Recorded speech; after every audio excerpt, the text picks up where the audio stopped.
হরে Krishna. বাবানের exam শেষ হয়ে যাওয়ার পর যে হাতের কাজ দেওয়া হয়, তো এবারে আমি ক্রিসমাস ট্রি বানিয়েছি।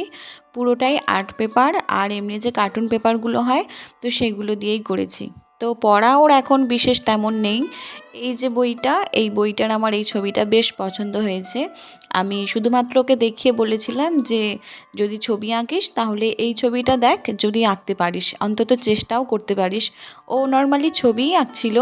তো অন্য ছবি ওর যে আঁকার পুরনো যে বইগুলো ছিল, যেহেতু এক্সাম শেষ হয়ে গেছে, তো পুরনো যে বইগুলো তার দেখে দেখে ছবি আঁকছিল আর কি।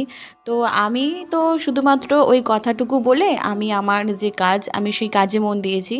তো তারপরে এসে দেখি ও মোটামুটি পুরো শরীরের যে গঠনটা সেইটুকু অন্তত করে ফেলেছে। তো আমি ভীষণভাবে একটা কোথাও যেন একটা আনন্দ ফিল করেছি যে বলার সাথে সাথেই জিনিসটা আঁকার চেষ্টা করেছে। আর শুরু থেকে তবে মুখে বলেও গেছে যে এটা অনেকটা কঠিন, আমি হয়তো এতটা করতে পারবো না। তবে আমি ওকে এতটুকু বলেছি যে যতটুকু পারবি ততটুকুই চেষ্টা কর, বাকিটুকু না হয় পরে করিস বা নাও করতে পারিস, কিন্তু চেষ্টাটা অন্তত কর। তো দেখেছি যে মোটামুটিভাবে বেশ ভালোই করেছে জিনিসটা, আর আমার বেশ পছন্দ হয়েছে। হ্যাঁ, অনেক নিখুঁত হয়নি, তবে যা করেছে অতটাই সুন্দর। তবে একঘেয়েমি যাতে না লেগে যায়, আমি সেজন্য ওকে বলেছিলাম যে আপাতত এখনও রেখে দে, আবার জিনিসটা পরে করবি। তো আপাতত আমি দুপুরের খাবার বাড়ছি আর কি। তো পেঁয়াজি করেছি, লাউ দিয়ে মুগের ডাল, থোড়ের তরকারি আর মাছের ঝাল। তো ভালো থেকো, রাধে রাধে।